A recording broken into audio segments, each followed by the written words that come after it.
All right, the 10-minute talent rant is live. I'm James Hornick. I'm joined by Jeff Smith, and we are on the clock. The 10-minute talent rant is our ongoing series where we break down things that are broken in the talent acquisition and hiring space, and maybe even pitch a solution or two. This week's topic, Jeff, why is talent acquisition so undervalued?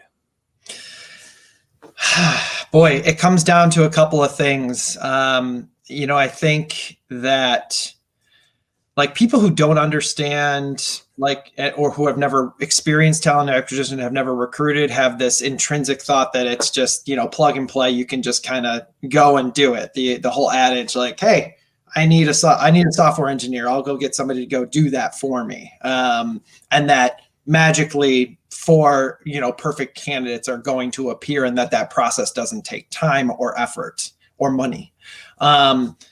And then I think number two is the complete, there's a lack of realization that, outside of, selling an actual product, hiring is probably the second most important thing a company has, and has to do well in order to flourish and survive. So, with that kind of in the backdrop of what I've always, with that being an adage, I find it perplexing at best as to how under-resourced and underrepresented talent acquisition is in a lot of the strategic business decisions that are made for a lot of organizations.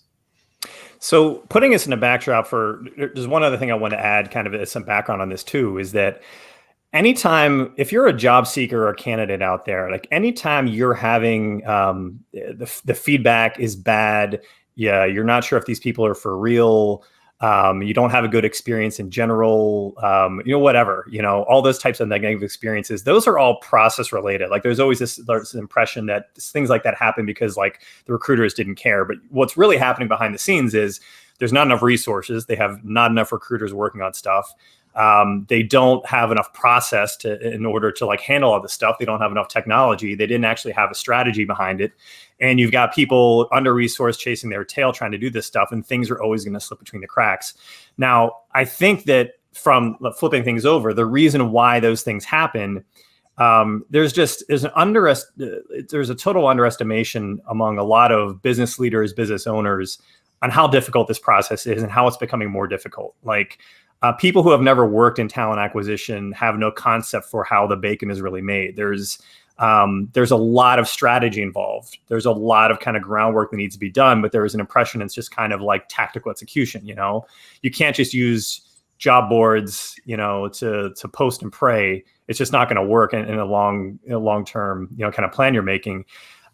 Everything has becoming increasingly complex. Everything's headhunting nowadays. You and I have been doing this long enough where recruiting was more simple 20 years ago. There were less skill sets. There was less differentiation within those skill sets. Sure. Nowadays, you need not just a software engineer or a dev. You need someone who's got a very specific JavaScript library they've worked with. You need not just a marketer. You need a digital marketer who's got a very specific background working in SEO with specific industry experience. You need not just an HR person. You need someone who's execute and implement a DEI strategy somewhere. And these things are, especially when you're trying to find all these very niche things, they're not easy to find.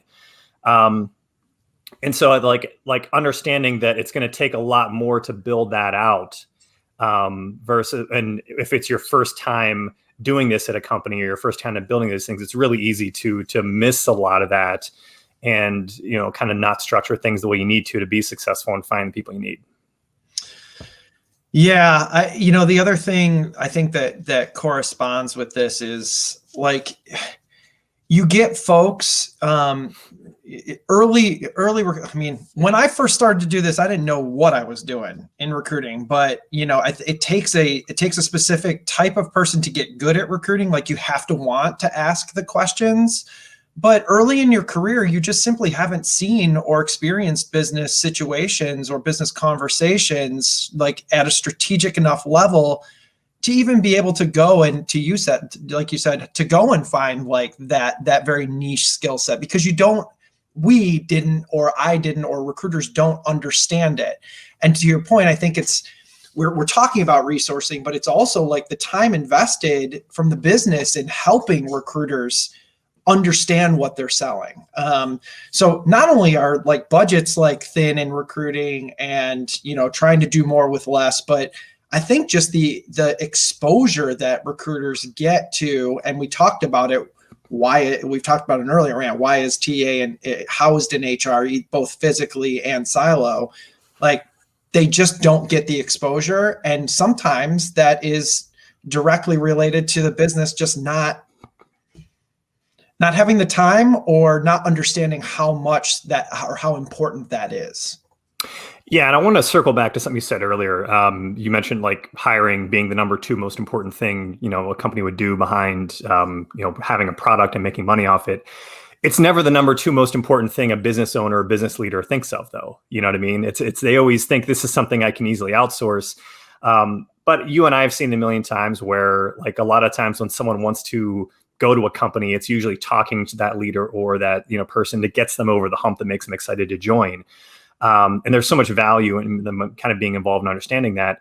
I know, I get it. Like, business owners, business leaders within a company, like, they want to focus on the things that got them excited to do this in the first place. Maybe they're a product leader, maybe they're an engineering leader, maybe whatever that aspect is. Like, they want to focus on that. That's their area. But I think that they need to understand from a candidate's perspective, the people they're trying to attract, owners of companies, leaders, they're in the weeds every day, and they take it for granted that people are going to like understand the value in what they're creating, right? Everyone thinks their product is the coolest ever and the whole world's going to get it. And so they're going to kind of want to come work here. I've heard that a million times, when I'll talk to a client, it's like, hey, what are you guys doing that's cool? What makes you different? What gets people excited? Well, I mean, we're creating the best thing ever. Well, that's what everyone thinks about their own product or service. And it's because of that, it's inherently harder. Like they have an inherent bias thinking that their employer brand aspect of it is like a foregone conclusion. So this should be easy. So it's okay to have the blind spot.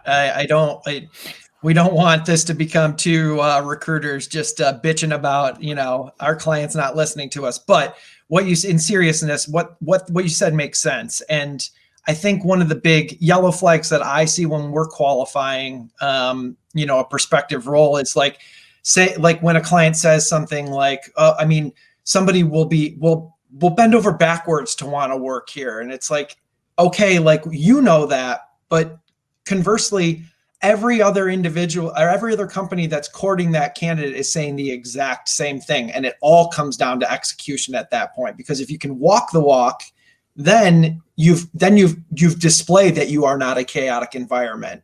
Candidates have gotten savvy. They know when to identify these sorts of things. And I think the other thing that they say is like, just find me the people ASAP. It's just the wrong way of going about looking for folks. And when I start to talk about, do you want to pay now or do you want to pay later? This is exactly what I'm saying. All right, we got a minute and a half left here, so let's wrap this up. Fixes. What I recommend is this. Like, first off, it's just as simple as realizing there's a cost no matter what. Like, recruiting is always more expensive than people realize. I'm not saying from third-party recruiting. I'm saying either hiring your own staff or you're going to end up doing the work yourself, if you're a business leader. So it's just understanding kind of going in. There's either a time or cost investment. That way you can make better decisions around this. And secondly, like, if you're hiring or growing at scale, you need a strategy leader. You need someone who whether this is internal or external, someone who can tell you when you're screwing up and when your expectations aren't in line. You need someone like that in your organization if you're growing at a level, because it really does take that to have this done well. Yeah. The rules stipulate that I feel like I can't add anything further because I see on the clock it's 10:05. Oh, that's the fake clock. I've got. All right. Well, then I will add my final point in that, when you're thinking about cost and you're thinking about, adding recruiting resources, just make sure you understand like what detriment comes from either not filling the role in an appropriate amount of time or filling it with the wrong individual because it wasn't vetted well and you didn't give the recruiter enough information. And we are short on clock, so that's a wrap for this week. Thanks for tuning into the 10-Minute Talent Rant, part of the Talent Insights series, which is always available for replay on HireWell's YouTube channel, as well as the Talent Insights podcast on Apple Podcasts, Google Podcasts, Spotify, Amazon, and YouTube. Jeff, thanks again, and everyone else out there. We'll see you soon.